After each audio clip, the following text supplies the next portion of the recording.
Covid. Nous voulons être contagieux, mais de la bonne chose. Amen. Nous ne voulons pas être immunisés. Nous voulons être contagieux.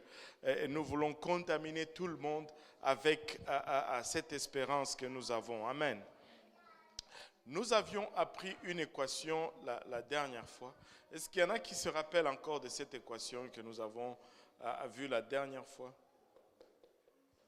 Oh, ne me dites pas que j'enseigne pour rien. Hein? C plus H. Oh boy. Ça, c'est la... Donc, tout le monde échoue, là. Toute la classe échoue. Ça, c'est triste. C'est quoi l'équation qu'on a vue? C'est le mercredi passé, là. Haute puissance.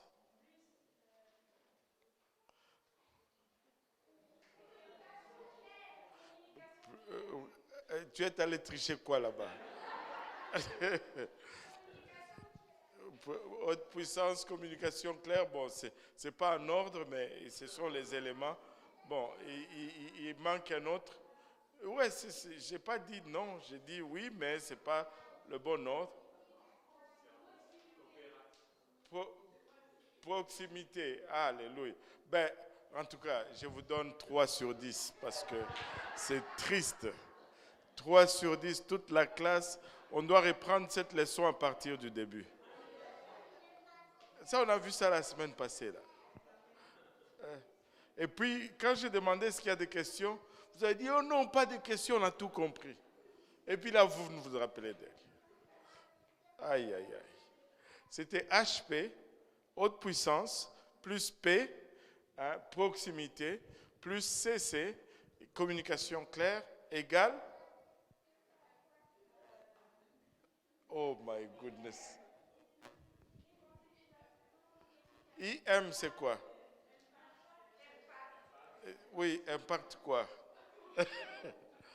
Impact matrimonial? Maximum, impact maximum. Oh, maman Nangaye. Hey, Seigneur. Maman Lila, c'est comme ça à peu près Institute même? Ah. Seigneur Jésus, aide-nous. Bon, je suis découragé. Bon, Seigneur, sois mon aide. Alléluia. Une équation pour l'évangélisation. Ça, c'est l'équation pour l'évangélisation. Haute puissance, hein, quand nous sommes chargés par la puissance du Saint-Esprit, avec une proximité, alléluia, et plus une communication claire va produire un impact maximum. Amen. Et c'est ce que nous avons vu la semaine dernière. La semaine dernière, nous avons parlé du sel de la terre et nous avons parlé de la haute puissance plus la proximité. Nous avons parlé, nous sommes dit bien que le sel soit puissant, s'il n'est pas mis en contact avec l'élément qu'il doit préserver, il ne va pas fonctionner. Donc, il faut une proximité. Et aujourd'hui, nous allons parler de la communication claire. Amen. Que tout le monde dise communication claire. Alléluia. Et cette première partie de la communication claire, nous allons parler de votre histoire. Que tout le monde dise mon histoire. Alléluia. Matthieu 5, 13 à 16 nous dit, vous êtes le sel de la terre, mais si le sel perd sa saveur, avec quoi la lui rendra-t-on? Il ne sert plus qu'à être jeté dehors et foulé aux pieds par les hommes. Vous êtes la lumière du monde, une ville située sur une montagne ne peut être cachée. Et on n'allume pas une lampe pour la mettre sous le boisseau, mais on la met sous le chandelier et elle éclaire tous ceux qui sont dans la maison. Que votre lumière luise ainsi devant les hommes, afin qu'ils voient vos bonnes œuvres et qu'ils glorifient votre Père qui est dans les cieux. Amen. Alléluia. Maintenant, vous êtes-vous déjà trouvé dans une situation où vous voyez quelqu'un, vous ressentez un besoin, mais vous n'arrivez pas à entamer cette conversation? Allô? ou c'est juste moi? Vous vous souvenez le jour où vous étiez dans l'autobus et que la personne était assise juste à côté de vous et que vous disiez, bon, Seigneur, si elle ne descend pas au prochain arrêt, c'est le signe que je dois lui parler. Là, elle ne descend pas. Bon, Seigneur, si elle ne descend pas au prochain, là, c'est le signe que je vais lui parler. Elle ne descend pas. Après 18 arrêts, elle descend, sans que tu n'aies dit quelque chose. Et là, tu commences à regretter dans ton cœur. Amen. Est-ce qu'il y en a qui se souviennent de... Peut-être pas 18 arrêts, c'est peut-être 3 arrêts pour vous. Alléluia.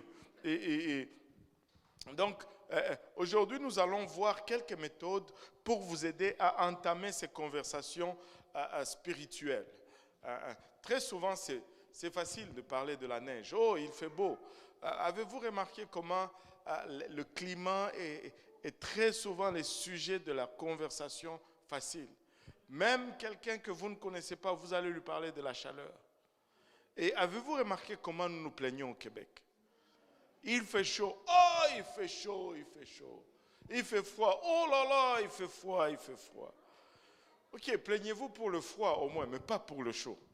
Parce que le chaud là, anyway, retournons à notre leçon. Donc, nous, regardons, nous pouvons dire qu'il y a 3 méthodes pour entamer des conversations spirituelles. Et nous allons voir ces 3 méthodes aujourd'hui. Il y a la méthode directe, la méthode indirecte et la méthode par invitation. Et nous allons voir ces 3 aujourd'hui et je suis sûr qu'en voyant ces méthodes, vous allez vous développer des stratégies qui vont vous aider à lancer cette conversation si vous le mettez en pratique. Amen. Regardons tout d'abord la méthode directe. La première chose avec la méthode directe, c'est celle-ci. Il y a des gens qui sont forts avec la méthode directe. Ils vont y aller, poum, ils vont shooter. Et la première chose avec la méthode directe, c'est qu'il ne faut pas toujours attendre une occasion. Des fois, il faut créer l'occasion. Allô? Il faut générer cette occasion de se lancer. Regardons un autre point de cette méthode directe. Donc, aborde, parce que très souvent, on prend pour acquis que les gens ne sont pas intéressés par Dieu. Allô? Surtout dans notre société aujourd'hui, notre préposition, notre pensée préconçue, c'est qu'ils ne sont pas intéressés par les choses de Dieu. Mais vous serez surpris. Vous serez surpris. Abordez un sujet spirituel pour voir s'ils sont intéressés. S'ils ne sont pas intéressés, vous allez vous en rendre compte. Mais s'ils sont intéressés, vous allez également vous en rendre compte. Une des choses qui m'avait vraiment étonné, c'est que il y a longtemps, un jour, j'étais sorti tout seul pour évangéliser. Il y avait un événement qu'on avait au niveau du district avec toutes les églises. On avait loué une école au centre-ville et le frère Billy Cole était venu et on avait fait des invitations. Et j'en avais pris un paquet. Et ce jour-là, je suis rentré du travail, j'ai fait ma prière et puis je suis sorti, je dis à ma femme, je vais aller évangéliser. Tout seul? Oui, tout seul. J'habitais encore sur Bourbonnière. J'ai pris mon métro, je suis allé jusqu'à Berry-UQAM. Et là, d'abord, j'ai tourné en rond. Je me sentais lourd. Et j'ai tourné en rond, je dis, par où je vais commencer? Tu regardes tous ces drogués, c'est des choses, des gens bizarres. Et là, tu te dis, bon, après, je ne sais pas qu'est-ce qui m'a pris, mais un esprit de zèle m'est venu. Je me suis tenu dans un couloir du métro Berry-UQAM et j'ai commencé à chanter. Croyez-le ou non, je chante bien quand même, des fois. Surtout sur je ne sais pas pourquoi vous doutez de moi. Sous l'onction du Saint-Esprit, je peux vraiment attirer des foules. Je ne sais pas s'ils viennent pour rire de moi ou pour... Alléluia. Et j'étais là, j'étais en train de chanter. J'ai commencé à chanter et j'ai commencé à donner des cartes. Tu sais, c'était étonnant de voir des fois certaines personnes que j'anticipais comme étant, lui là, il ne va pas accepter. Mais ils prennent, ils regardent, ils disent, ah merci. Et tu le vois plein de tatous bizarres. Tu te dis dans ta tête, non, celui-ci, il ne va pas prendre. Mais il prend. Mais ceux qui sont genre chrétiens, mais c'est eux qui prenaient le moins. Tu sais, des fois, on a toujours des idées. Écoutez, abordez les sujets spirituels pour voir s'ils sont intéressés. Alléluia. Et maintenant, les gens vont te dire aujourd'hui, et on va beaucoup nous intimider par cela. Ne cédez pas à cette intimidation. On va dire, ah, vous forcez les gens. Non, vous ne forcez pas les gens, vous ouvrez une porte. Vous donnez une opportunité. On nous suggère tellement de choses dans la vie de tous les jours. Tellement de choses. Nous pouvons suggérer aussi ce que nous avons. Allô? Alléluia. S'ils ne comprennent pas l'allusion, revenez à un sujet sûr. Mais lancez le sujet spirituel alors que vous y êtes. Regardez les exemples. Je vais vous donner quelques exemples de questions. Demandez à quelqu'un, vous arrive-t-il de penser à des choses spirituelles? Vous serez surpris combien les gens sont spirituels. Ils sont dans le New Age, ils sont dans les choses occultes, incultes, ils sont dans le bouddhisme, ils sont... Avez-vous vu l'autre qui a donné une gifle à l'autre? Maintenant, il est en Inde en train de s'exorciser. Ouais, c'est ça. Ah. Là, vous vous rappelez, hein? Maintenant, il est parti en Inde pour s'exorciser. C'est comme, Seigneur, aide-nous. Vous arrive-t-il de penser à des choses spirituelles? Une autre suggestion. Si vous voulez un jour connaître la différence entre le christianisme et la religion, faites-le moi savoir. Tu sais, des fois les gens ils disent, ah, c'est toute la religion. Ou bien les gens qui disent, la religion, c'est juste du business. Avez-vous déjà entendu cela? C'est juste du business.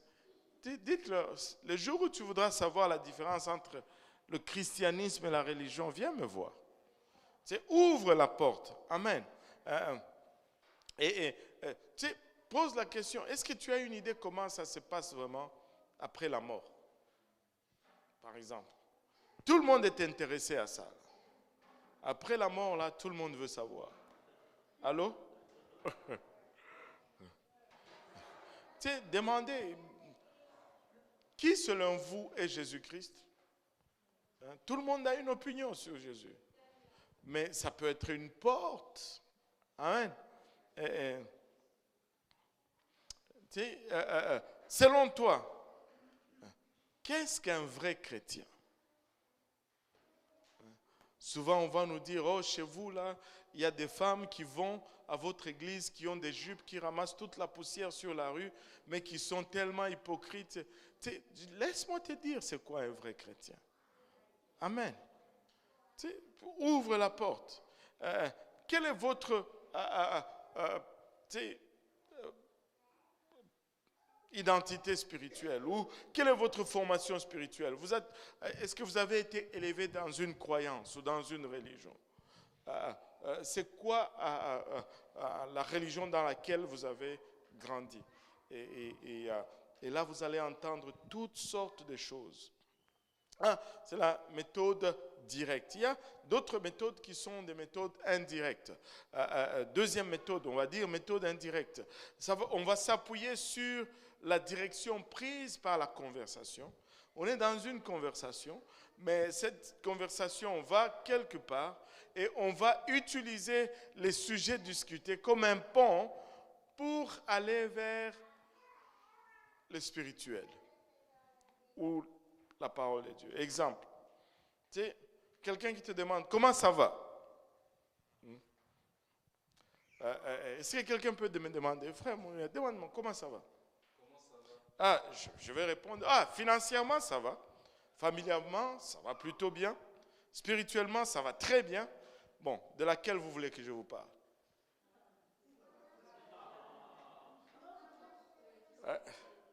J'ai dit, d'une simple question, poup, on se ramasse à offrir 3 choix, mais on a celui qu'on vise là-dedans. C'est pourquoi on dit spirituellement, ça va très bien. On dit, financièrement, ça va. Hein, familialement, ça va. Mais spirituellement, ça va très bien. Lequel tu veux? C'est lequel que tu voulais savoir? Alléluia. Si quelqu'un te demande, qu'est-ce que tu fais le fin de semaine? Surtout au travail. Qu'est-ce que tu fais cette fin de semaine? Qui va me demander qu'est-ce que je fais la fin de semaine là? Demande-moi, qu'est-ce que je fais? Je vais te donner un exemple. J'aime travailler avec du matériel de sonorisation, j'aime travailler avec les enfants, j'aime travailler avec la musique et d'autres ministères. Puis, vous savez la question qui va suivre? Mais où est-ce que tu fais cela? À l'église. Qu'est-ce que tu vas faire cette fin de semaine? Oh, je vais jouer à la baisse. Ah, tu joues à la baisse? Tu as un orchestre? Non, je le joue à l'église.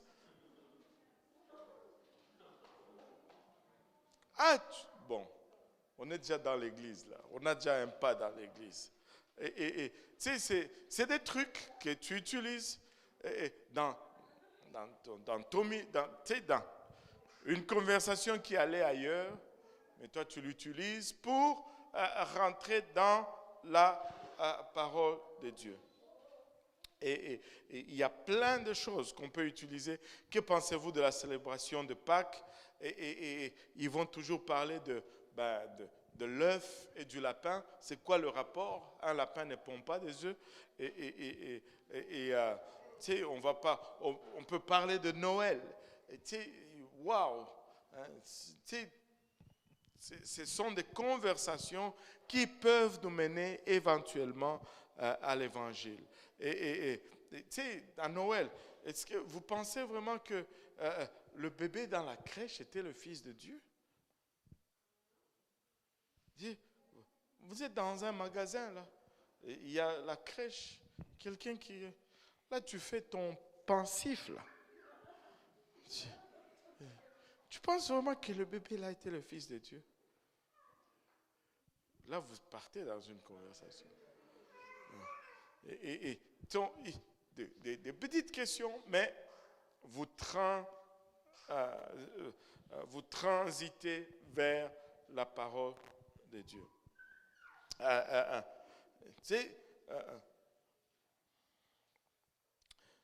Quelqu'un qui parle d'une situation, vous observez une situation, waouh, j'ai eu à vivre la même chose, ou j'ai eu à subir la même frustration. Mais pour moi, pour que je m'en sorte, voilà. Voilà comment moi je me suis sorti de cette situation. Ma famille a vécu ça. Mais ce qui nous a aidé à passer à travers, bingo.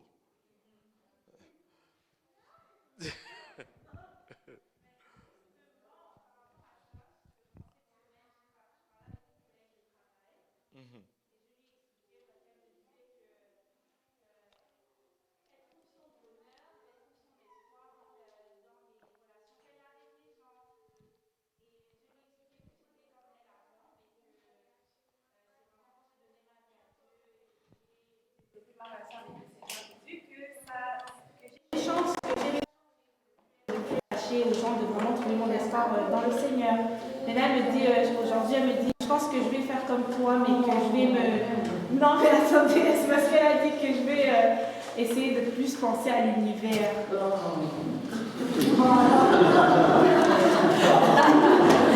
Maintenant, il faut juste aller plus loin. Moi, s'il te plaît, je vous aussi. Vous êtes déjà c'est qu'elle ne veut pas gagner aussi. c'est déjà bon de penser à l'univers. Mais l'univers est tellement impersonnel. Et tu sais, sûrement quand elle pense à l'univers, c'est parce que c'est la chose la plus grande qu'elle puisse imaginer. Mais Dieu est plus grand que l'univers. Éventuellement, tu auras l'occasion de la faire à comprendre que Dieu contient l'univers. Et donc, c'est beau l'univers, mais c'est mieux celui qui a créé l'univers. Imagine-toi celui qui a créé la lune, le soleil, les étoiles. Il les a fait, c'est lui. Je pense qu'il est plus intéressant que la lune. Tu peux transiter. C'est déjà un pas déjà de fait là. Il va y avoir un pas prochain, un autre pas prochain. Et ça va dépendre. Des fois, les gens qui sont déjà là, des fois c'est une situation. Elle va frapper un mur et puis elle va revenir.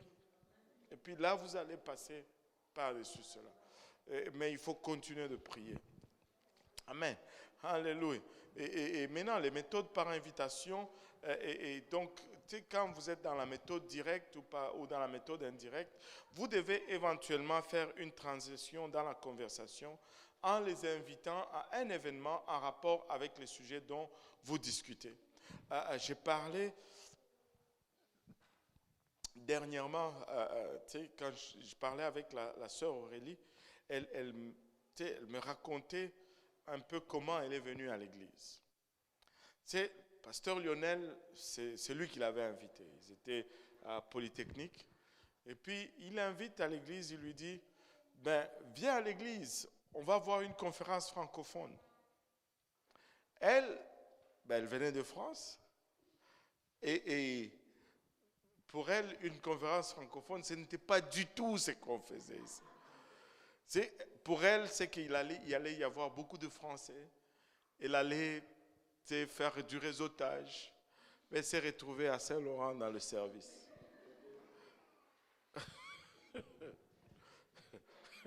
Bon. Elle a été invitée à un événement. Et le reste, Dieu a fait avec le temps. Faites toujours inviter les gens à l'église. Des fois, on pense qu'on peut gagner. Ça, c'est un des mensonges le plus ridicule. Et les gens pensent que... au fait, les gens pensent qu'ils sont plus intelligents. Mais tout cela, ce n'est qu'une expression de l'esprit de rébellion de Satan lui-même. Regarde. Moi, je ne peux pas sauver quelqu'un. Toi, tu ne peux pas sauver quelqu'un. Ce qui sauve les gens, c'est l'Église.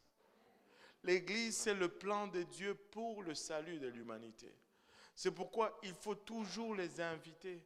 C'est pourquoi il faut toujours les amener là où l'Église se constitue. Bien sûr, nous ne sommes pas fous. Nous sommes quand même assez intelligents pour savoir qu'on ne parle pas de la baptise.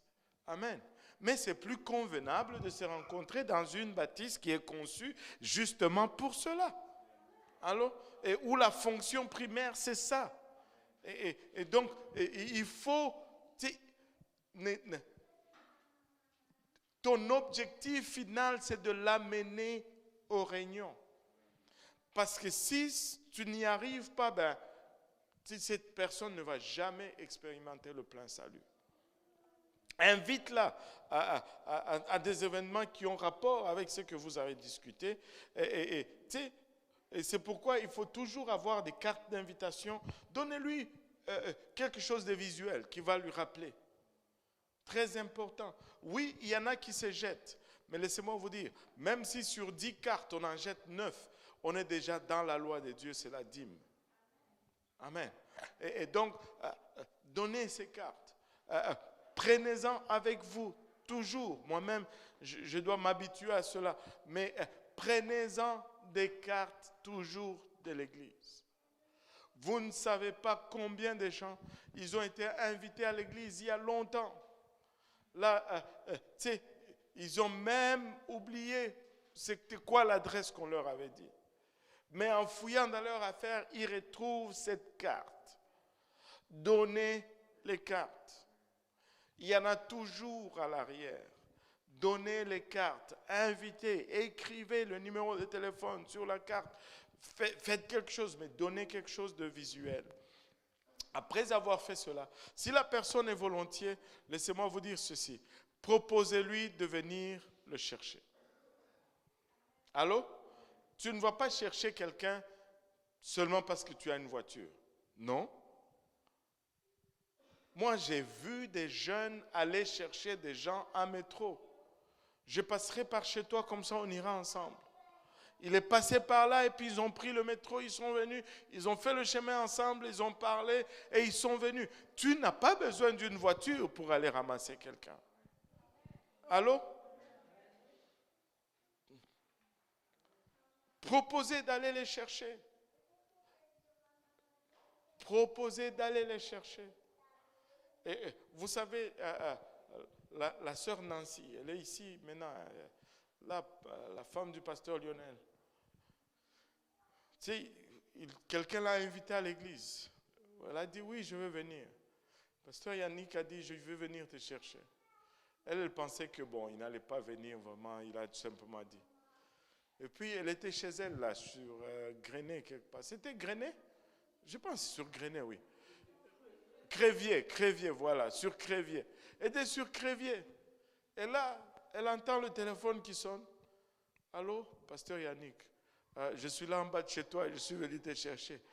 Elle était comme choquée, elle dit, ah, mais c'est quoi ça même? Est-ce que j'ai un problème avec ces gens ou quoi? Mais aujourd'hui, elle est dans l'église. Amen. Il faut aller chercher les gens, des fois. Hein? Tu sais, maintenant, vous savez, nous sommes des êtres sociaux. Amen. Nous aimons toujours les activités sociales. Proposez de faire quelque chose ensemble avant ou après l'événement. Hey, allons manger une frite et des hot dogs après le service. Tu sais, je vais te prendre, on va aller au service et après cela, on va aller manger quelque chose ensemble. Allô? Comment ça, vous n'êtes plus là tous? Hein? Oh. Vous ne voulez gagner personne, vous? Hein? Proposez d'aller faire quelque chose, surtout les jeunes. Allô? Surtout les jeunes. Et les jeunes dynamiques font la colonne vertébrale de l'église. Ce n'est pas les gens chargés avec 6 enfants à la maison qui vont... Hey, c'est vous. Allô? Oh, maman nangaye. Alléluia. Tu sais, planifiez quelque chose avant ou après. Et présentez-lui d'autres chrétiens à l'église. Quand vous venez avec votre invité, ah, c'est mon invité, tu ne veux pas que personne le salue. Mais non. Ça ne va pas comme si c'est mon âme. Tu lui as donné naissance? Oh, maman nangaye.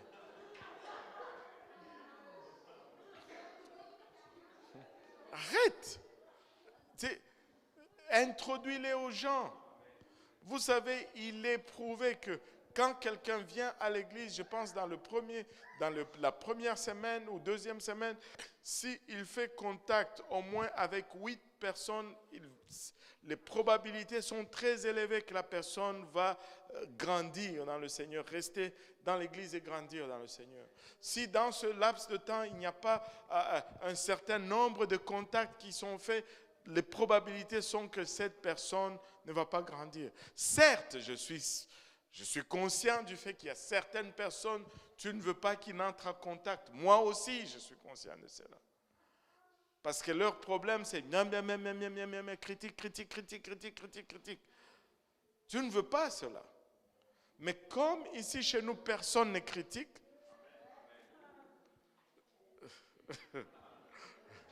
je parlais des autres églises, ok?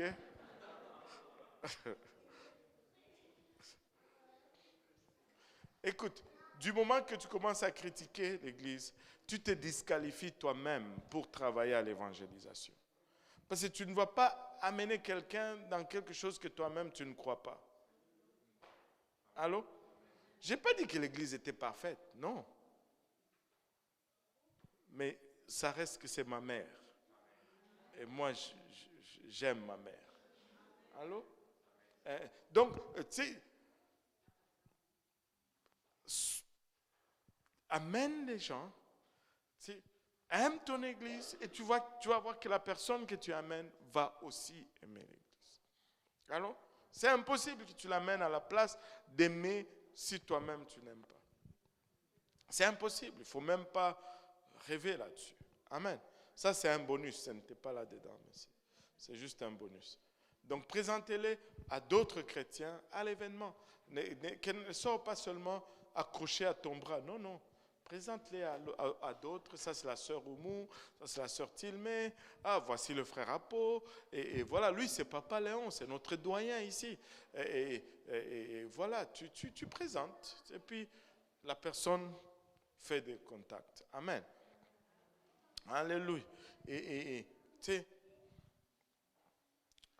comment commencer ces conversations spirituelles? Regardez, la première des choses qu'on doit faire, c'est de prier. Allô? Nous devons prier. Hein? Que tout le monde dise prier d'abord. Prier d'abord. Passe du temps en prière. Cherche la face de Dieu. Et la deuxième chose qu'on doit faire, c'est qu'on doit s'intéresser à l'autre. Très souvent, il y a un dicton qui dit ceci. Si ça ne m'intéresse pas de savoir combien tu sais, si je ne sais pas combien tu t'intéresses. Allô? Ça m'est égal combien tu sais si tu ne portes pas d'intérêt sur moi là. Tu peux connaître tout ce qu'il y a dans l'humanité. Mais si tu ne t'intéresses pas à moi, ça ne change rien. Allô? Donc il faut montrer de l'intérêt pour les gens. Il faut être intéressé par les gens. Tu sais comment tu montres que tu es intéressé par quelqu'un? Tu lui demandes à son sujet. Tu le laisses te parler de lui. Pas il te parle de lui alors que tu es en train de regarder ailleurs. Non. Reçois ce qu'il te dit, absorbe la conversation. Amen. Alléluia. Reçois ce qu'il te dit et absorbe la conversation. Intéressez-vous à l'autre personne. Quand tu parles aux gens, ça c'est une autre chose que on doit défaire dans notre façon qu'on a été éduqué.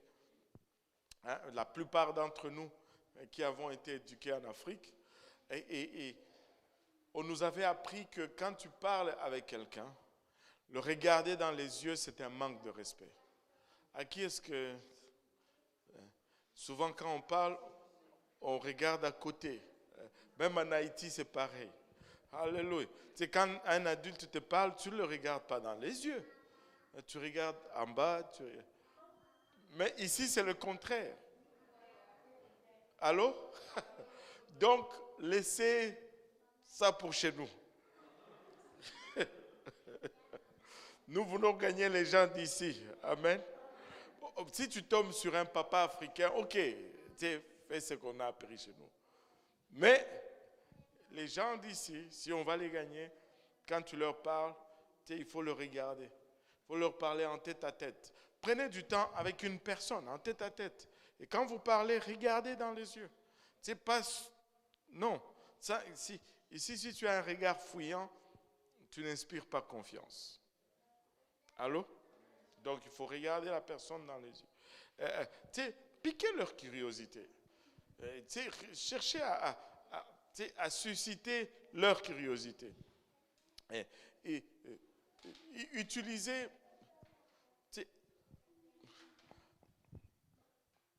Faites qu'ils s'identifient un peu dans ce que vous êtes en train de parler. Amen. Alléluia. Soyez prêts aussi à prendre un risque. Vous savez, il y a toujours un risque. Et qui ne risque rien, n'a rien. Alléluia. Encore là, nous ne risquons pas grand-chose. Vraiment, nous utilisons les termes risque, c'est vraiment très légèrement ici. Et j'ai rencontré des gens qui risquaient quand ils évangélisaient. J'étais dans une réunion de chrétiens où même prendre des photos, c'était interdit. À cause des gens qui étaient là, des pays d'où ils viennent.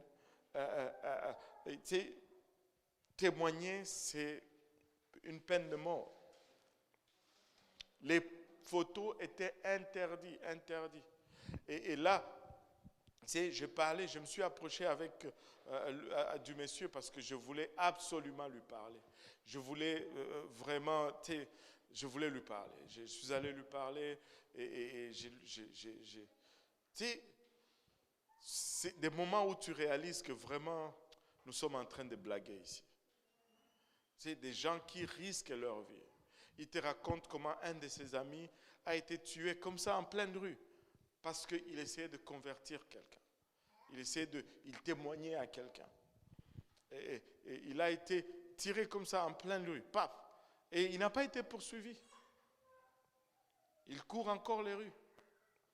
Et là, c'est grave. C'est grave. Amen. Et là, je lui dis, waouh. Donc, avant de témoigner, tu veux vraiment t'assurer que la personne va recevoir. Et il te dit que non, au-delà de t'assurer que la personne va recevoir, tu dois t'assurer que si la personne ne reçoit pas, elle ne va pas t'accuser au gouvernement que tu as essayé de le... Parle de moments de prière avant de parler de la parole à quelqu'un. À chaque fois, tu risques ta vie. Et nous risquons quoi? Qui nous disent, ah, moi je ne suis pas intéressé. Et là, tu es tout gêné, tu es offensé. Bouh, on m'a rejeté. Waouh! C'est la fin du monde, quoi. C'est la fin du monde. Témoigne. Alléluia. Alléluia. Profitez des occasions qui se présentent. Des fois, il y a ces moments qui s'ouvrent. Par exemple, ici, beaucoup de gens, surtout les anglophones, ils vont utiliser le nom du Seigneur Jésus-Christ pour jurer. Alors, vous avez déjà vu? Et ils vont dire le nom du Seigneur. Ne laisse pas passer. Dis-lui, tu sais que c'est mon ami de qui tu parles. Moi, je l'aime. Et si moi j'utilisais comme ça le nom de ton père, tu vas te fâcher ici. Mais lui, c'est mon papa. Amen. Et surtout, ne sous-estimez pas le degré d'intérêt de votre interlocuteur. Ne décidez pas d'avance qu'ils ne sont pas intéressés. Vous serez surpris. Les gens passent à travers des choses et ils ont besoin, vraiment, ils ont besoin de la parole de Dieu. Alléluia. Et regardez, nous devons partager notre témoignage. Vous savez pourquoi nous devons partager notre témoignage? Parce que nous sommes ceux que Dieu a choisis. Tape-toi un peu la poitrine, tu dis, moi? Oui, toi, tu es ceux que Dieu a choisis. Nous sommes les instruments que Dieu a choisis pour faire son travail et parler en son nom, pour dire aux autres la grandeur, sa grandeur et la différence qu'il fait dans notre vie au quotidien. Dieu, nous sommes les instruments entre les mains de Dieu. Amen. Regardez, nous sommes appelés à témoigner. Dis à ton voisin, tu dois témoigner. Regardez, 1 Pierre 2,9 nous dit, vous au contraire, vous êtes une race élue, un sacerdoce royal, une nation sainte, un peuple acquis. Pourquoi? Afin que vous annonciez les vertus de celui qui vous a appelé des ténèbres à son admirable lumière. Tout ça, c'est pour que nous puissions annoncer les vertus de Dieu, que nous puissions annoncer ses œuvres, que nous puissions annoncer ses grandeurs, que nous puissions annoncer ce de quoi il est capable à faire de bien pour nos vies. Amen. c'est pour cela que Dieu nous met à part. Un témoignage personnel est toujours la forme de communication la plus persuasive. Ton témoignage, c'est la chose la plus puissante que tu as. C'est pourquoi on vous dit toujours ne gâte pas ton témoignage. Amen. Pourquoi est-ce qu'un témoignage est toujours la forme la plus persuasive de communication que tu as? Regardons cela d'abord bibliquement. Dans la Bible, David nous dit ceci. David déclare ceci dans Psaume 66, verset 16. « Venez écouter, vous tous qui craignez Dieu, et je raconterai ce qu'il a fait à mon âme. » David dit, je vais vous dire ce que Dieu a fait pour moi. En d'autres termes, je veux vous partager mon témoignage. Et la femme au puits, vous souvenez-vous de la Samaritaine au puits qui parlait à Jésus? La Bible nous dit dans le livre de Jean 4, verset 39, que plusieurs Samaritains de cette ville crurent en Jésus à cause de cette déclaration formelle de la femme. Il m'a dit tout ce que j'ai fait. En d'autres termes, elle a donné son témoignage et plusieurs dans la ville ont cru. L'homme né aveugle, souvenez-vous de l'aveugle, alléluia. Et quand il était questionné par les Sanhédrins, poussé au mur. Vous savez ce qu'il a dit dans Jean 9, 25? Il dit, je ne sais pas s'il est bon ou mauvais, mais je sais ceci. J'étais aveugle et maintenant je vois. Faites avec cela ce que vous voulez. Vous voulez que je vous dise s'il est bon? Je ne sais pas. Vous voulez vous dire que s'il est pécheur? Je ne sais pas. Mais une chose que je sais, alléluia, j'étais perdu. Maintenant je suis en route vers l'enfer. Alléluia, j'étais aveugle et maintenant je vois. J'étais alcoolique, maintenant je ne bois plus. J'étais drogué, alléluia. La drogue, alléluia, n'est plus mon besoin. Je dois déclarer ce que Dieu a fait pour moi. Pierre et Jean, alléluia. Acte 4, verset 20, encore face au Sanhédrin, ils ont déclaré ceci. Nous ne pouvons cesser de raconter les choses merveilleuses que nous avons vues et entendues. Jésus a fait de grandes choses et c'est là que nous sommes appelés à annoncer. Alléluia. Paul dans Actes, si tu lis le livre des Actes de 22, chapitre 22 au chapitre 26, on ne va pas lire tout ça aujourd'hui, à 6 occasions, à 6 différentes occasions, Paul a utilisé son témoignage personnel pour partager la bonne nouvelle aux non-croyants. Jésus lui-même, vous dites, le Seigneur lui-même avait un témoignage. Enfin, écoutons ce que lui-même a dit. Dans Jean chapitre 3, verset 11, il dit, en vérité, je te l'ai dit, il parlait à Nicodème, nous disons ce que nous savons et nous rendons témoignage de ce que nous avons vu et vous ne recevez pas notre témoignage. Il a vu des choses et il est en train de témoigner et tu ne peux pas contredire ce qu'il est en train de te dire. En Psaume 105, verset 1, la Bible nous dit, louez l'Éternel, invoquez son nom, faites connaître parmi les peuples ses hauts faits. Alléluia. Déclarez au peuple ce qu'il a fait. Alléluia. Dernier passage dans cette catégorie, Psaume 96, versets 2 et 3. La Bible nous dit, chantez à l'Éternel, bénissez son nom, annoncez de jour en jour son salut, racontez parmi les nations sa gloire, parmi tous les peuples ses merveilles. Laissez-moi vous dire, nous sommes appelés à témoigner. Nous sommes appelés à déclarer sa grandeur. Nous sommes appelés à confesser, alléluia, ses bienfaits au milieu de nous. Le témoignage a une très grande valeur. Et nous allons regarder quelques points qui fait que le témoignage est puissant. Alléluia. Premièrement, la première des choses qui rend ton témoignage ce qu'il est, c'est que ton témoignage est unique. Allô? Si tu as été délivré de l'alcoolisme, c'est toi seul. Alléluia. C'est toi qui as été délivré de l'alcoolisme. Il n'y a pas, ce n'est pas une duplication, on ne duplique pas. Ton témoignage, c'est ton témoignage. C'est ce que toi tu as vécu. Et il n'y en a pas deux, c'est unique. Donc, si tu ne le racontes pas, ben, cette pièce est perdue. On ne peut pas le remplacer avec une autre chose. Ma délivrance, c'est ma délivrance, c'est ta délivrance, c'est ta délivrance. Alléluia. Deuxièmement, ton témoignage est personnel, est facile à comprendre. C'est quand c'est plus, des fois c'est compliqué d'expliquer à quelqu'un la réception du Saint-Esprit avec le parler en langue que de lui dire juste ton témoignage.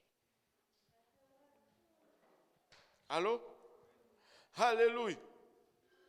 Troisièmement, pourquoi ton témoignage est tellement valeureux et tellement efficace, c'est que, comment je vais dire ça? Tu es le centre, tu es l'autorité dans la question. Tu sais, c'est comme si c'est toi l'acteur principal, si on va dire, on peut utiliser ces termes. En d'autres termes, on ne peut pas te contredire. Tu sais, quelqu'un ne peut pas venir me dire aujourd'hui que Jésus ne m'a pas délivré. Alléluia. Tu sais, je l'ai vécu. Tu es arrivé trop tard, en fait. Il fallait venir avant qu'il ne le fasse. Une fois qu'il l'a fait et que je l'ai expérimenté, c'est trop tard. Personne ne peut me contredire là-dessus. Quelqu'un va te dire, parler en langue, ce n'est pas de notre époque. Moi, je vis dans notre époque. Allô?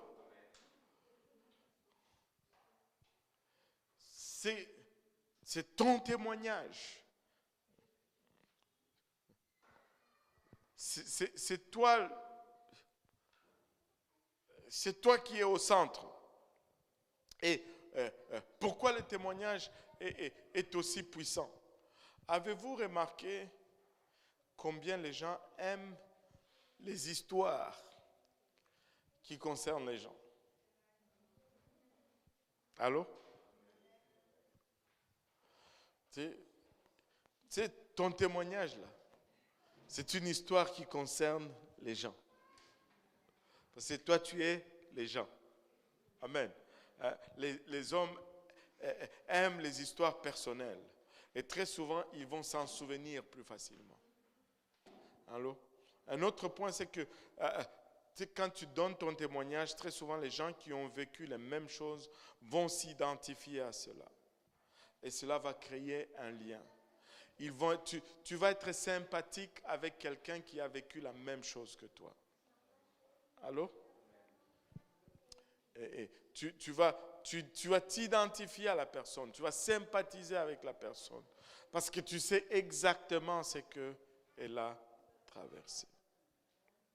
Et surtout dans notre monde aujourd'hui, où les mentalités sont devenues ce qu'ils sont, le témoignage est la chose la plus efficace.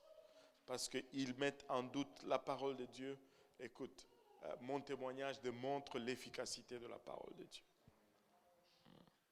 J'entendais des voix. Maintenant, je n'entends plus. Si tu dis que Dieu ne peut pas guérir de cela, ben, tu es venu trop tard. Je suis passé par là. Regardez, 1 Pierre 3,15 nous dit, mais sanctifiez dans vos cœurs Christ le Seigneur, étant toujours prêt à vous défendre avec violence. Non. Avec douceur. Étant toujours prêt à vous défendre avec douceur et respect devant quiconque vous demande raison de l'espérance qui est en vous. Si quelqu'un dit, mais pourquoi même tu crois? Reste gentil, reste poli, mais explique. Regarde, moi là, si tu m'avais rencontré avant, j'étais fini.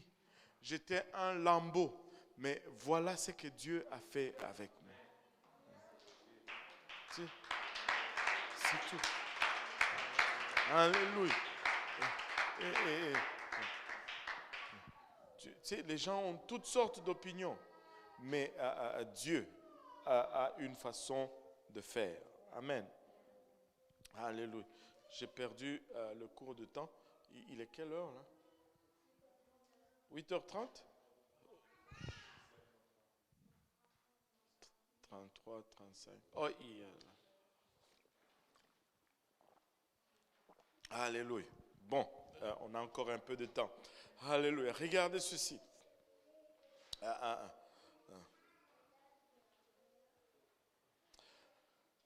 Comment présenter mon témoignage? Il y en a qui prennent même le temps d'écrire leur témoignage et ils les partagent. Très efficace. Maintenant, comment est-ce que je vais ficeler mon témoignage?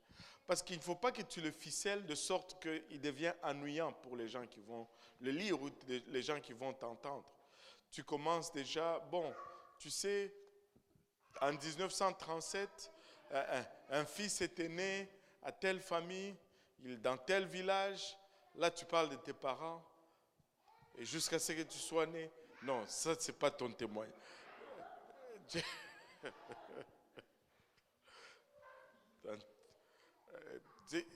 Il y a une façon de présenter ton témoignage. Amen.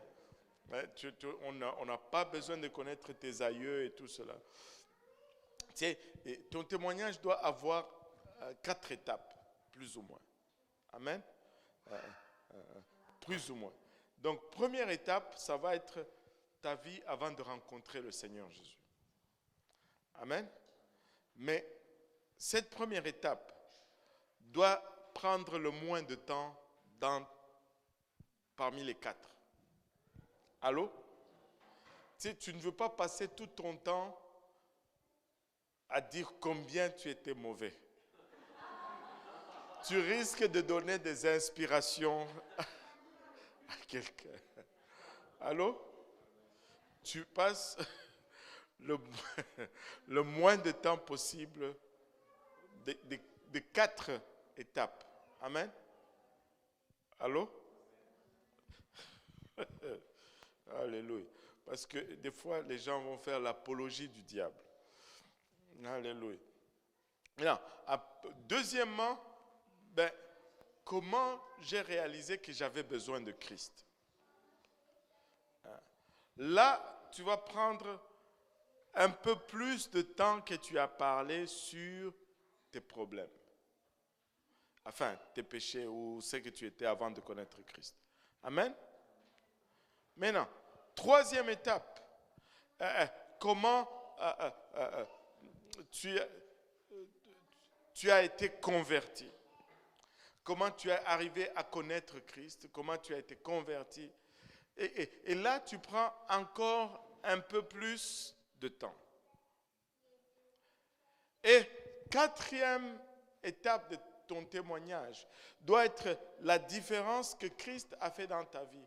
Voilà ce que je suis devenu. Et ça doit être la partie la plus longue de ton témoignage. Voilà comment ma vie a changé. Voilà la différence que Jésus a fait dans ma vie. Maintenant, nous venons des backgrounds différents. Nous sommes arrivés à Christ par des chemins différents. Amen. Il y en a qui ont été convertis alors qu'ils étaient dans le péché. Il y en a qui sont nés dans l'église. Il y en a qui ont été convertis, qui sont rétrogradés, qui sont revenus. Et donc, maintenant, comment est-ce que je présente ces 4 étapes selon ma situation? Amen. Maintenant, si vous êtes devenu chrétien alors que vous étiez déjà adulte, utilisez les 4 étapes de base pour composer votre témoignage. C'est quand même assez simple. Vous étiez déjà adulte, vous étiez conscient de vos défauts ou de vos péchés, puis vous avez rencontré Christ et puis blablabla. Les 4 étapes rentrent comme il faut. Amen. Maintenant, si vous êtes devenu chrétien, si vous êtes converti à un jeune âge, mais que vous vous êtes éloigné du Seigneur et puis vous êtes revenu, utilisez les mêmes 4 étapes, mais commencez par la période qui précède le moment où vous êtes retourné au Seigneur. C'est plus simple comme ça. Et tu sais, j'ai été sauvé, j'ai péché, maintenant je suis sauvé encore. Tu risques d'avoir 8 étapes là-dedans. Donc, commence avec la période que tu es retourné au Seigneur. Et maintenant, si vous êtes devenu chrétien à un jeune âge et que vous ne vous êtes jamais éloigné du Seigneur, utilisez les mêmes 4 étapes. Mais ne dites pas avant que je suis, avant de connaître le Seigneur, bien sûr que tu ne le connaissais pas. Mais cette partie va être juste courte. Ben, je suis né dans l'église, je n'ai pas eu vraiment, Dieu m'a préservé de la vie de dehors. Et puis, quand je suis arrivé à cet âge, j'ai commencé à comprendre les choses spirituelles. Ben, un jour, je priais, puis je ressentis cela.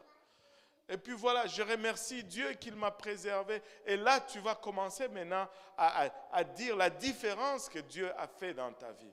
Tu sais, il y en a qui luttent avec des choses que toi, tu ne vas jamais avoir à lutter avec parce que tu n'as pas eu l'opportunité d'être exposé à ces choses. Très souvent, nous pensons que le puissant témoignage, c'est l'alcoolique qui est délivré, le drogué qui est délivré. Écoutez, si dans ce monde rempli de péchés, que le Seigneur te préserve de tout ce qu'il y a, c'est encore plus puissant que ceux qui sont délivrés de l'alcool ni de la drogue. Aucun enfant qui est né dans l'église ne devrait être intimidé parce que moi j'ai un témoignage puissant. Non, tu as aussi un témoignage puissant. Ceux qui sont dehors, oui, c'est un témoignage puissant. Mais ceux qui sont dedans, ils sont encore un témoignage puissant que d'être préservés dans ce monde pécheresse de tout ce qui se passe dehors. Alléluia. Et Dieu préserve les jeunes gens de beaucoup de choses, s'ils pouvaient seulement réaliser. Donc je n'ai pas besoin de montrer ma méchanceté pour que mon témoignage soit puissant.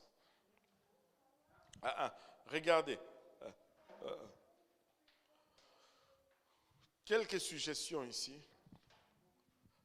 Il y a une chose très importante à concevoir dans nos têtes alors que nous regardons à tout ceci, que nous voulons partager. Très souvent, dans le monde, on dit « Je veux partager ma foi avec toi. Je veux partager ma foi. » La Bible ne nous dit pas de partager notre foi. Allô? Mais la Bible nous dit de partager notre espérance. Et c'est très différent. La foi, c'est ce que vous croyez. Mais l'espoir, c'est le bénéfice de ce que vous croyez.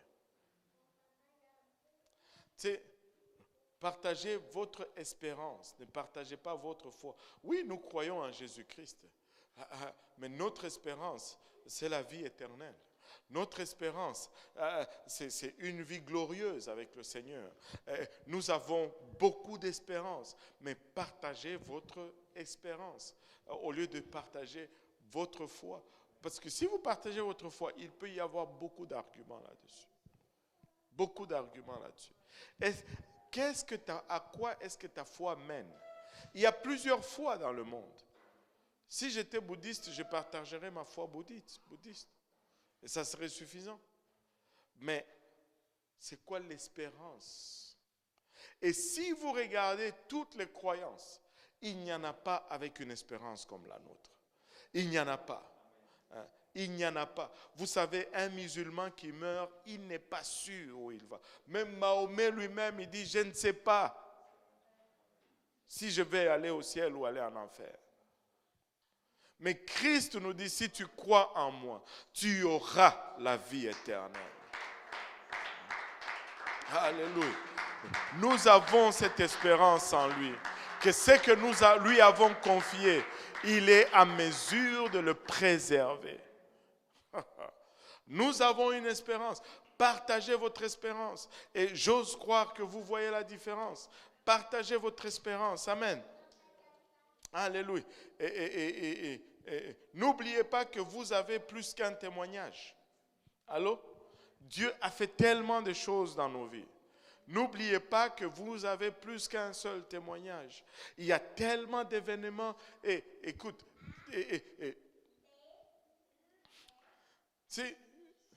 Si on disait, faisons un service de témoignage, comme ils disent des fois, je ne sais pas si c'est biblique, un service de témoignage, mais bon, on peut prendre un temps dans le service pour témoigner. Vous savez, dans l'ancien temps, quand les gens étaient corrects, plusieurs pasteurs prenaient le temps de témoignage. Mais avec le temps, c'est devenu trop risqué.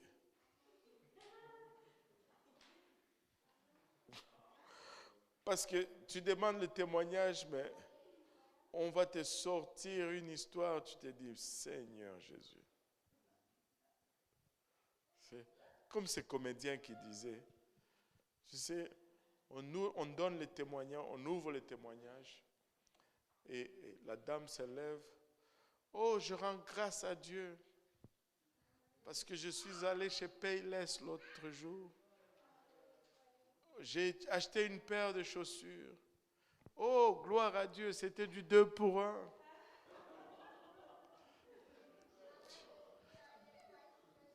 Et quand je suis arrivé à la maison, j'ai pris la mauvaise paire. Je suis allé le retourner. Oh, gloire à Dieu, ils m'ont échangé le soulier. Témoignage? Non. Alléluia. Dieu nous permet de vivre beaucoup d'expériences dans notre vie, afin que nous puissions nous identifier à d'autres personnes qui vont traverser des situations similaires et qui ont besoin du Seigneur. Des fois, nous allons passer à travers des moments difficiles et nous allons nous plaindre auprès de Dieu pour ces moments difficiles, ne sachant pas que ce sont ces moments difficiles que Dieu va utiliser pour nous rendre efficaces et puissants dans son service.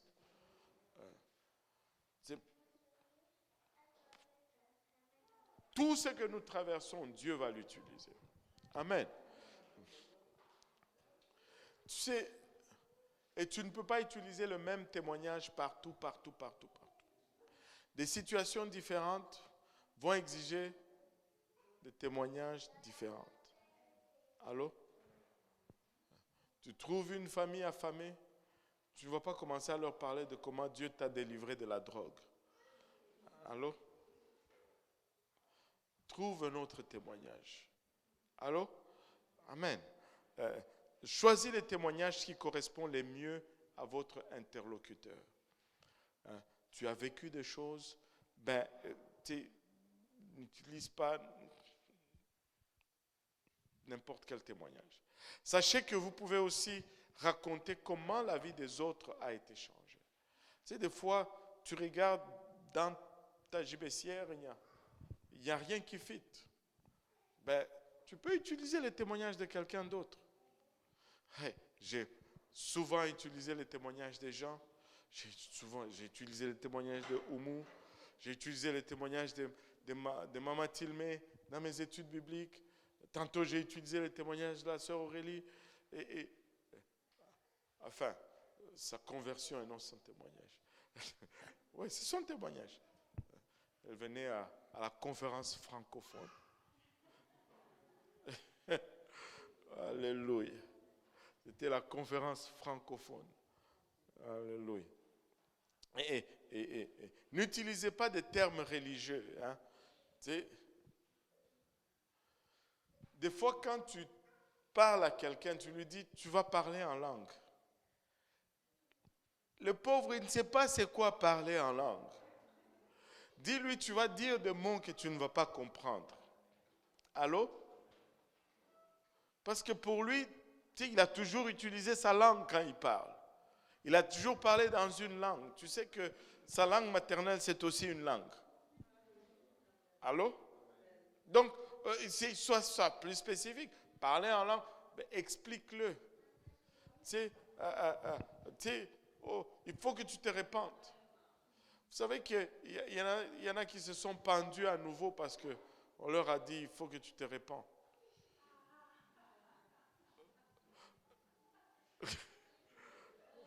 Donc, il faut que tu expliques le terme. Qu'est-ce que... n'utilise pas juste des termes. chrétien, mais explique-le parce que ça fait 5 ans, 7 ans que tu sers le Seigneur, tu connais tout le jargon chrétien, mais le monde à l'extérieur ne les connaissent pas tous. Allô? Alléluia.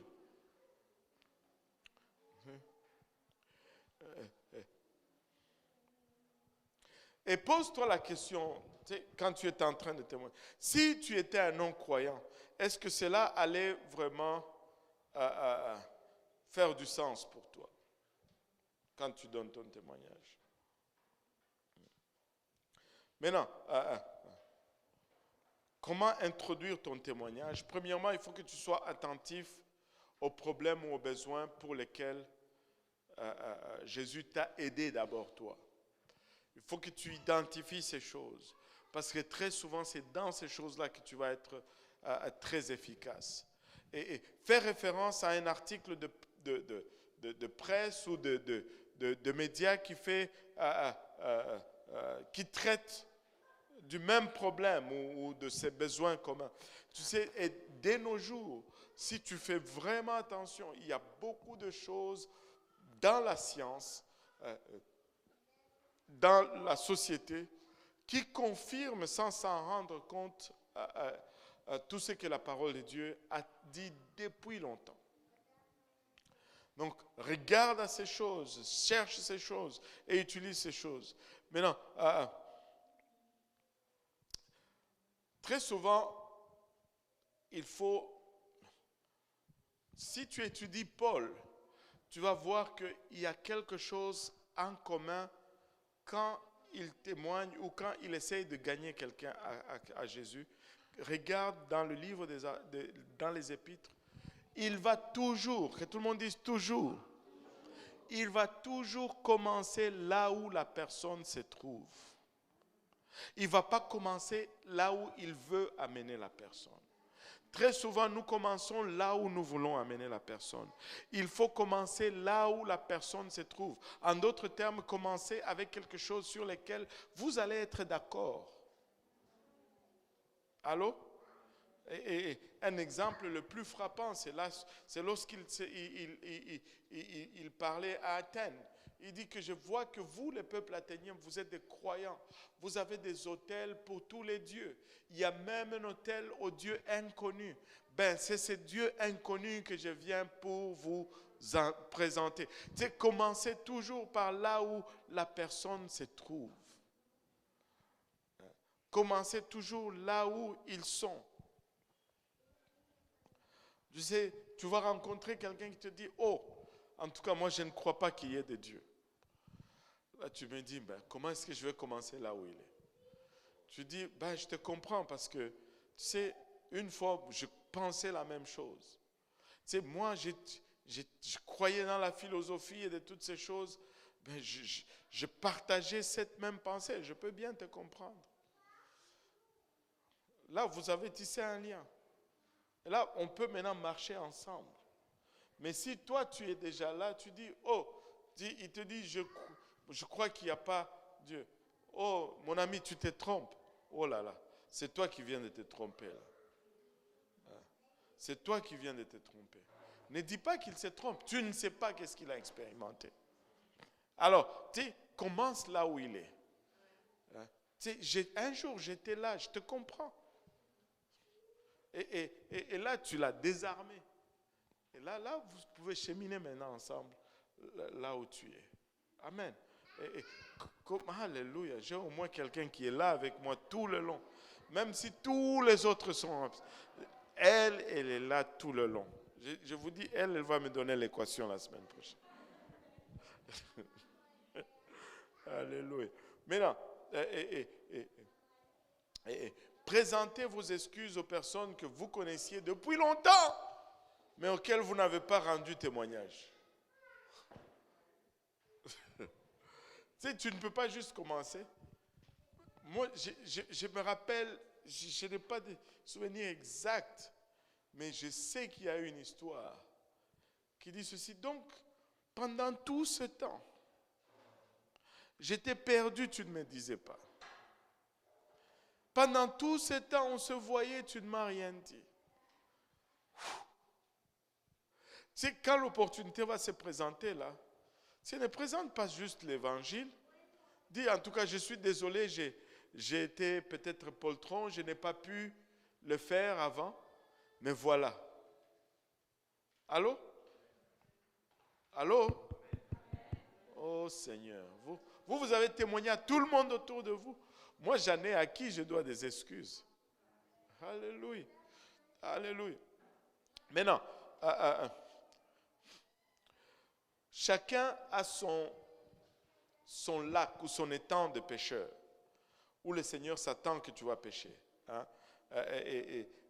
Regardez, dans le livre de Matthieu, chapitre 4, verset 19, le Seigneur leur dit, suivez-moi, je vous ferai pécheurs d'hommes. Amen. Suivez-moi, je vous ferai pécheurs d'hommes. Je me rappelle, et ça fait longtemps. Hein. Vous tous, vous n'étiez pas encore ici à l'église. Mais il y avait une fille qui venait à l'église. Et c'était une très belle fille. Et quand elle venait souvent, quand elle invitait un garçon, les garçons venaient toujours à l'église avec l'espoir que... Et puis un jour, on a commencé à la taquiner. On dit, tu sais, quand le Seigneur a dit, je vous ferai pécheurs d'hommes, ça voulait aussi dire des femmes.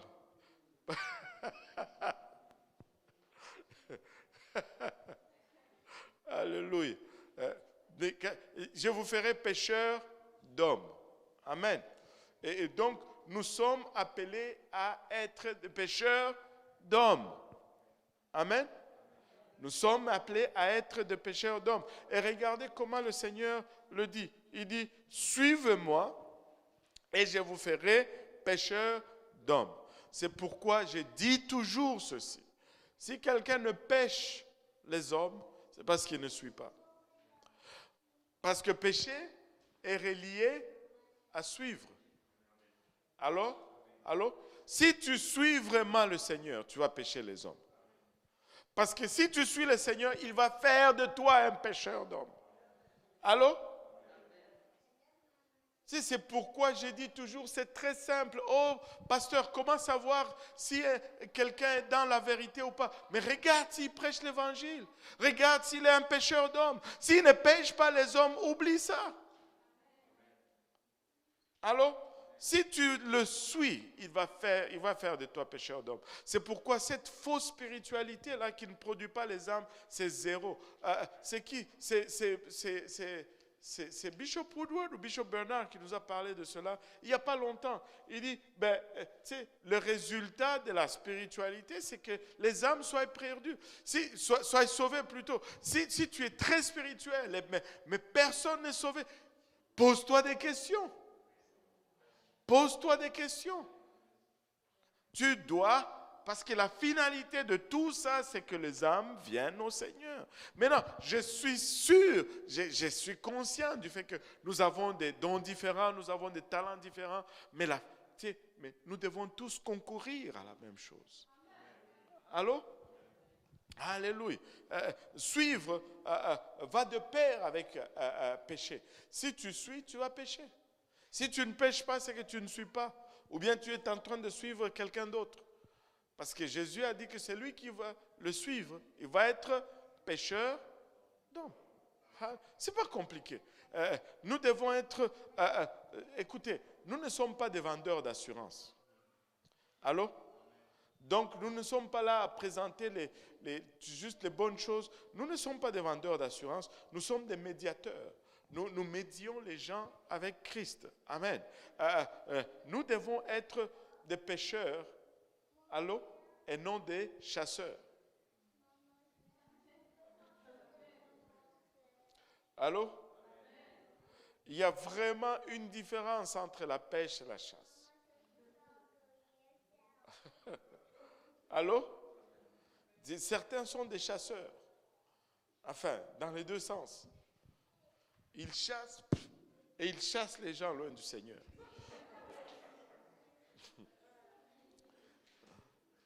Mais nous voulons être des pécheurs. Amen. Alléluia. Dans un seul sens. Alléluia. Alléluia. la différence entre la pêche et la chasse. La chasse, d'abord, premièrement, c'est agressif. Mais la pêche, elle est douce. Allô? La chasse est basée sur la confrontation. Allô?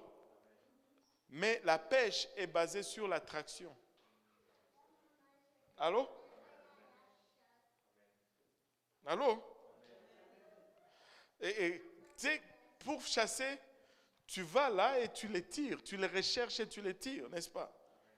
Mais pour pêcher, tu les attires afin qu'ils mordent à l'appât.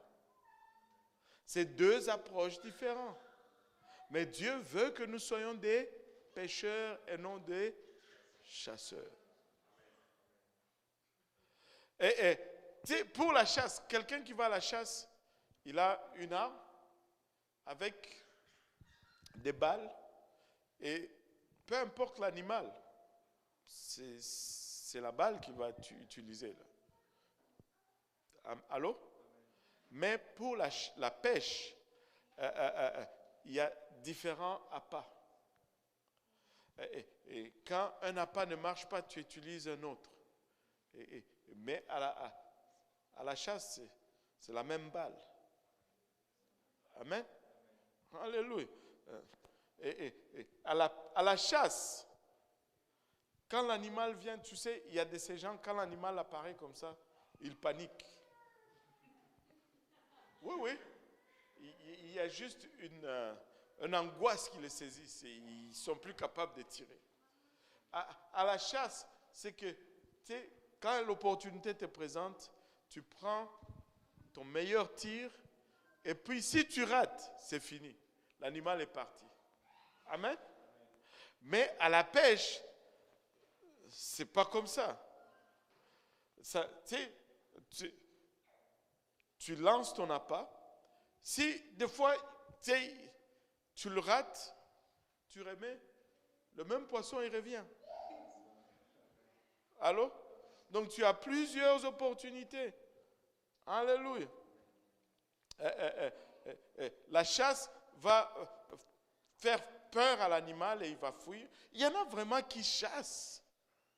Leur évangélisation est tellement agressive que les gens ont peur et ils fuient. Mais à la pêche, tu as toujours une seconde chance. À la chasse, l'animal n'a pas de choix. Allô? Tu n'offres pas de chance à l'animal, là. Il n'a pas de choix. Mais à la pêche, le poisson, il a le choix. Il peut mordre l'appât ou il peut refuser de mordre. Avez-vous déjà vu des poissons là qui tournent juste autour et puis ils s'en vont? Toi, tu es là avec ton appât. Parce qu'il a le choix. Allô? À la chasse, tu dois être habile au tir. Mais à la pêche, n'importe qui peut jeter l'hameçon dans l'eau. Là. Tu n'as pas besoin d'être d'une quelconque façon adroit. Là. Et tu jettes, il n'y a pas 10 façons de jeter cet hameçon. Là. Allô? Mais à la chasse, ce n'est pas pareil. Tu sais, même à la chasse, il faut que tu t'exerces pour aller. Mais à la pêche, tu vas juste à la pêche. Amen. Et donc, Dieu nous appelle à être des pêcheurs et non des chasseurs. Et il y a une différence. Et ça s'est traduit dans la façon de faire. Il y a 3 clés dans la pêche spirituelle. Premièrement, tu dois identifier ton étang de pêche. Il y a plusieurs façons d'identifier ton étang de pêche. L'étang de pêche est identifié dans Acte 1, verset 8. Est-ce que quelqu'un peut me lire Acte 1, verset 8 rapidement?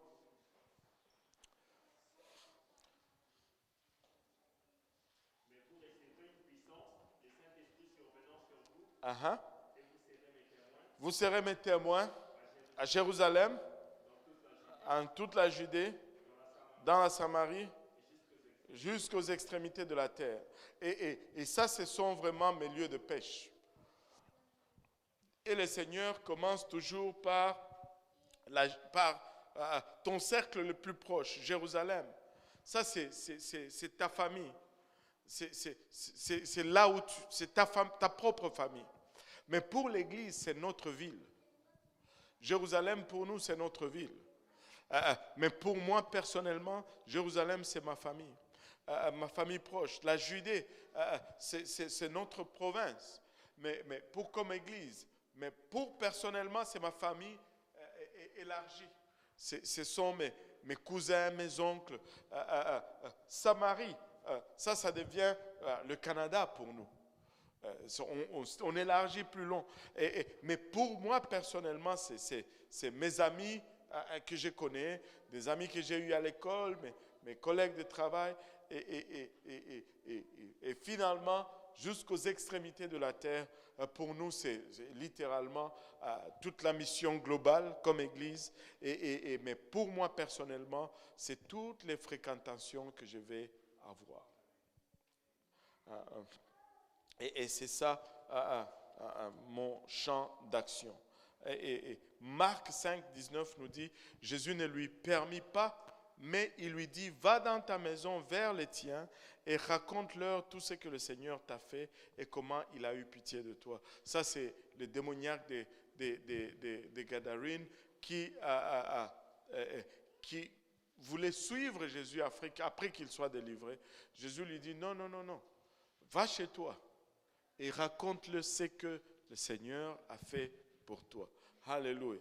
Et tu dois commencer par ta famille, tes parents, tes amis, tes connaissances. Et tu dois apprendre à connaître les espèces de poissons dans ton étang. Écoutez, différents poissons, tu ne peux pas utiliser n'importe quelle canne à pêche. Et tu sais, il y a des cannes à pêche pour des petits poissons, mais si ta canne à pêche est juste en bambou et que tu veux sortir le gros poisson, ben, il va briser. Tu vas peut-être l'attraper, mais il risque de briser. Connais tes poissons. Et une autre chose que nous devons nous rappeler, c'est que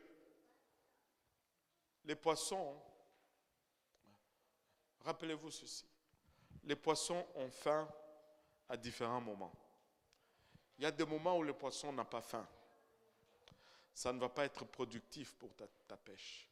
Mais il y a d'autres moments où les poissons ont faim. Et ça peut être productif pour ta pêche. Donc ce n'est pas à tout moment que tu vas lancer ton hameçon. Tu sais, surveille le poisson. Prends-le lorsqu'il a faim. Et tu verras le résultat. Amen. Alléluia. Donc, construisez vraiment un pont de l'amitié. Prenez conscience. Engagez-vous à prier, à montrer votre intérêt et soyez prêts à partager la bonne nouvelle. La semaine prochaine, nous allons continuer à partager la bonne nouvelle et nous allons continuer avec communication claire. Aujourd'hui, nous avons parlé de ton histoire, mais la semaine prochaine, nous allons parler de son histoire. Amen. Qu'est-ce que il est, qu'est-ce qu'il a fait pour... Qu'est-ce que nous allons partager comme évangile? Alléluia. Est-ce qu'il y a des questions? Là, il n'y a pas de questions. Après, moi, quand je vais poser des questions, il n'y aura pas de réponse. Alléluia. Que le Seigneur vous bénisse. Il y en a qui se rappellent encore l'équation. C'est quoi l'équation? HP. Hein? HP plus CCP. Ah, ça devient le parti communiste conservateur ici.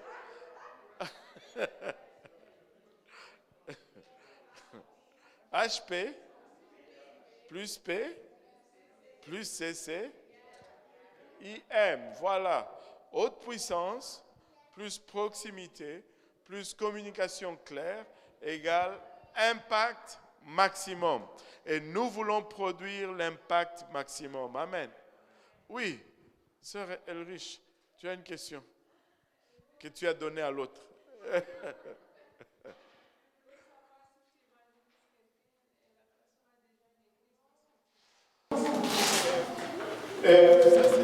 Ça, c'est un peu délicat. Il est musulman? Et ça va prendre du temps, souvent, pour gagner un musulman. Et j'ai parlé avec ceux qui sont dans l'islam. Une des choses qu'il faut leur montrer, c'est l'amour. Parce qu'il n'y a pas vraiment d'amour prêché dans l'islam. Mais l'autre chose qui est très efficace, c'est qu'on dit toujours ceci, que les chrétiens ne connaissent pas leur Bible.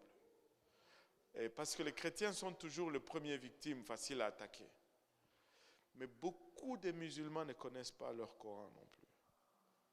Et très souvent, quand ils connaissent leur Coran, ils deviennent chrétiens. Et ça arrive souvent. Et aussi, des fois, tu peux parler à la sœur Oumou. Elle peut te donner des trucs. et pasteur Abou peut te donner des trucs aussi. Mais, des fois, il y a de ces évangélisations, ça va être d'un coup, ça marche. Mais d'autres, ça va être à long terme. Ça va être un processus qui peut s'étaler des fois sur 2 ans. Ce n'est pas que dès qu'on fait, ça fonctionne. Mais d'autres, c'est long. Il y a d'autres les musulmans qu'on a gagnés au Seigneur, qui sont venus, là, qui sont répartis. Moi, je crois qu'ils vont revenir. Pourquoi j'ai cette assurance vraiment?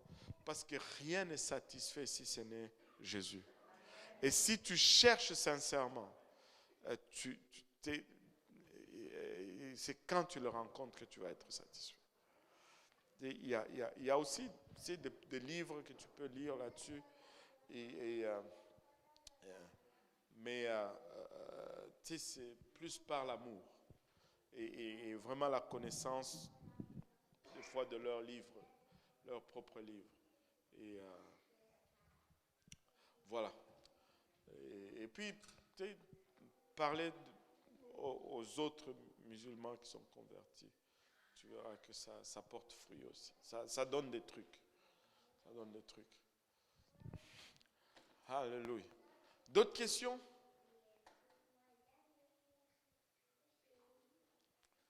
C'est quoi l'équation? Non, je blague. Et si on se levait tous ensemble? Alléluia. On va prier pour conclure aujourd'hui. Alléluia. Frère Moria, tu peux nous conduire en prière pour la conclusion aujourd'hui. Amen.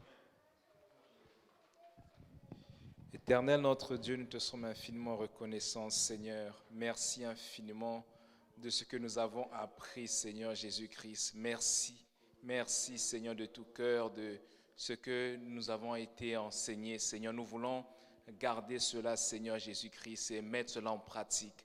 Seigneur notre Dieu, nous te prions, protège-nous, Seigneur, pendant que nous retournons dans nos lieux de demeure, Seigneur. Sois avec nous, Père éternel, et couvre-nous par ton sang, Seigneur. Merci encore pour ta grâce et merci pour ta parole d'aujourd'hui. Merci,